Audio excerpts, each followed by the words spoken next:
Hey guys, this is Cam Dolby with Dolby Drums, and today I'm going to show you how easy it is to put one of these drop-in triggers into your acoustic drum to convert it over from an acoustic to an electronic. I'm editing on the fly here, so bear with me. Okay, so this is a Tama Club Jam 12 by 4 inch snare drum. Came out of the Club Jam kit. It's a nicely put together little drum here. Good quality build all the way around. Looks good.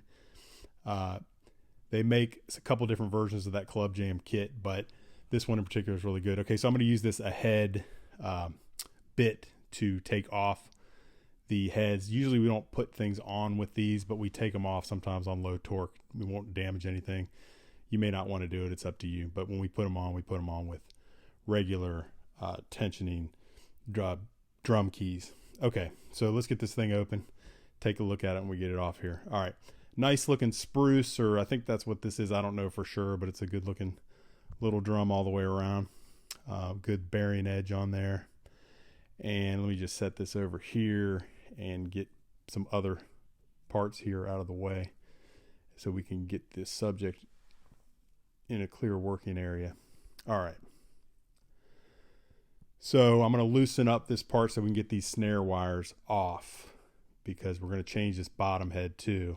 You can leave a bottom head on, but you're going to get some reso sound when you leave a bottom head on like that.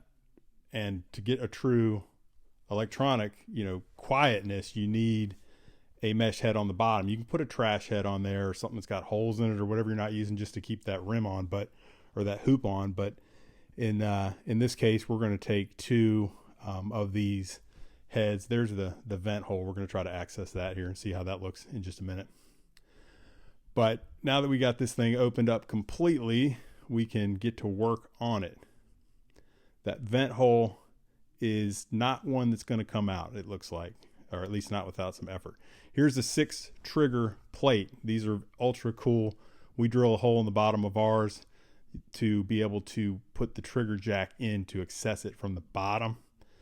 Which is going to come in handy here when we get to putting this thing back together. Okay, so there's the trigger jack. We're going to push it through the bottom and then put the jack nut on it. Let's get that jack nut off. Okay, push it right through the bottom. Now that trigger jack will sit low enough where it won't come into play when you're banging on the drum. All right, let's tighten this thing up. We'll just do a hand tight for now. And now you can see it's accessible from the bottom. Set it right on there. And then we're going to take these different adapters here. And the one I've determined to use today is going to be able to leave that vent hole in. There's multiple types of adapters that we sell, but this one we're going to plug this little piece in here, right angle, 3.5 millimeter. We're going to push the other side through. Not a great view there, but I think you get the idea. And then plug it back in underneath so it's secure into the bottom of the tray. Okay, now I just set it right down, give it a little turn to snug up that jack receiver, female jack receiver there. I'm going to use a little gaff tape and tape down this wire just so it doesn't bounce around while you're playing.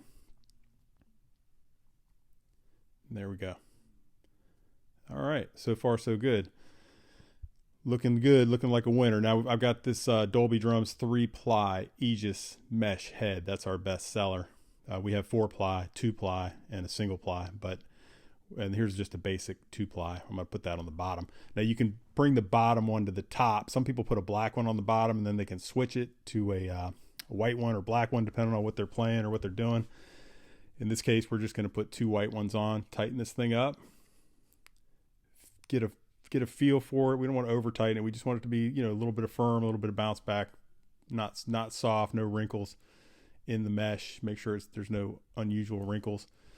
Get it flipped back over here, and there you go. That's what it looks like underneath. Now you can see the other piezo for the rim trigger. It's only on there with a piece of tape right now, but there's a more solid piece of tape that secures it better, which I'll do later. In the meantime, let's put this bottom head on. We'll come back to that later.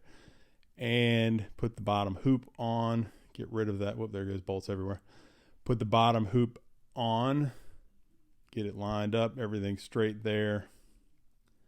And then we're going to get it turned right so we can get the snare wires through the snare wire hole. Okay, so far so good. Now, snare wires, we're going to leave those on in this case. Now, you can take the whole thing off, or you can leave these on. And, you know, you can leave it on and get just a slight little bit of tactile feel, vibration from it if you have the throw off on. You can feel a little bit. I mean, it just depends. If you have the regular reso head on, you feel a little bit more, but then you're going to get more noise. So, you know, probably you're going to take this thing off eventually, but you can leave it on for the purposes of being able to convert back to an acoustic snare. You can see this whole video, the whole time, this thing is going to take me about maybe 8 minutes to do the whole conversion. But you can do it so fast, you can literally turn this thing from a acoustic drum over to an electronic drum in a matter of minutes, and back the other way. And there's no sign that anything has been converted because we're going through that vent hole. There's no drilling, there's no modifying the shell, there's no anything that would indicate that. So now we've got all that put back together. I've got this little piece for a rim guard. It's just a little transparent rim guard that we put on here, and we have these. And you can put it on and then take the little strip off, and it'll secure it on there. It stays on. You can remove it later without any residue, but it actually helps a lot. It's like having one of those rubber rims, but we only put it on there where you're going to play cross stick or maybe some rim shots. And Grover makes one of these too. Theirs is a black one, a little bit smaller, that goes on, does the same thing. It's great. I like these because you can't really see it.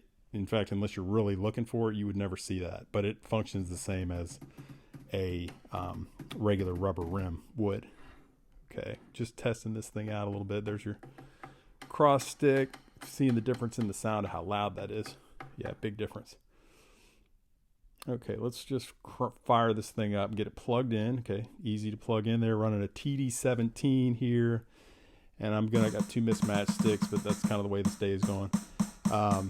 Feeling it out all over. It's very good with no hot spots. I mean, that's what I love about this trigger plate. Just so simple to put in and take out. No hot spots. Great performer.